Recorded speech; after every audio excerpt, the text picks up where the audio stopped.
আপনি যদি নিজের দেশ ছেড়ে অন্য কোথাও বা দূরে থাকেন বা প্রবাসে থাকেন, তাহলে একটা সময় পর আপনার মন একটা কথাই বলবে, একবার যেতে দে না আমার ছোট্ট সোনার গাঁয়ে। এই দুই লাইন গানটা শুধু একটা গান না, এটা হচ্ছে আমাদের হাজারো মানুষের মনের আবেগ এবং সেই ছোট্টবেলার ফেলে আসা শৈশব। এখন এসে খুব ভালো করে বুঝতে পারি যে একবার যেতে দে না আমার ছোট্ট সোনার গাঁয়ে, এই গানটা গীতিকার কেন গাইছিল।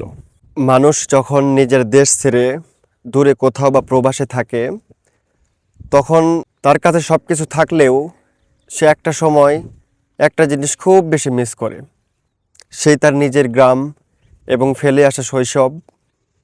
হয়তো বিদেশে আপনি নিজে ইনকাম করতে পারি আমরা, কিন্তু সেই গ্রাম থেকে আমরা যখন বড় হয়েছি, আমাদের শৈশব কাটিয়েছি, তখন আমরা বড় হওয়ার সময় শীতকাল আসতো। সেই সময় আমাদের বাবা মা আমাদেরকে শীতের আমেজে নতুন কাপড় কিনে দিত শীতের, সেটা পেয়ে আমরা বেশ খুশি হইতাম, খুব আনন্দে আমাদের দিন কাটতো। কিন্তু সেই শৈশবের কথা মনে হলে মনে চায় আবার যদি ফিরে যেতে পারতাম।